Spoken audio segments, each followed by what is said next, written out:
নিজের বেলায় কষ্ট, অন্যের বেলায় গল্প। স্বার্থের এই দুনিয়াতে সবাই নিজের স্বার্থ নিয়ে ব্যস্ত।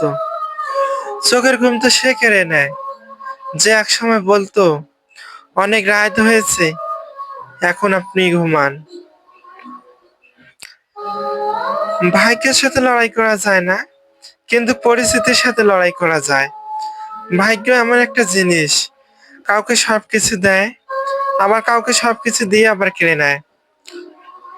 কিছু হারিয়ে গেলে যতটা না কষ্ট হয়, তার চেয়ে বেশি কষ্ট হয় কিছু মানুষের যখন কথা বলার ধারণগুলো পাল্টে যায়। জীবন থেকে আস্তে আস্তে সবকিছু হারিয়ে যাচ্ছে। হারিয়ে যাচ্ছে হাসি, আনন্দ, আত্মবিশ্বাস, ভালোবাসা। আগে একাকিত্বকে অনেক ভয় পেতাম, আর এখন একাকিত্বর মাঝে লুকিয়ে আছে শান্তি। টাকার সম্মান আছে, মানুষের সম্মান নেই। টাকা লেনদেনে গেলে ফুটে ওঠে মানুষের আসল চেহারাটা। আমার ডায়েরির আমি শেষ পাতা লিখে রেখেছি,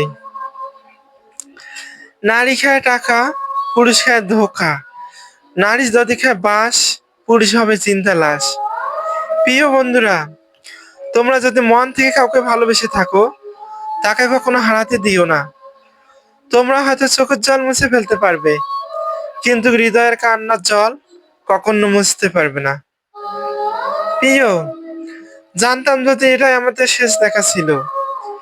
বিশ্বাস করো তুমি, তোমার ওই সাত মুখ মন ভরে দেখে নিতাম আমি।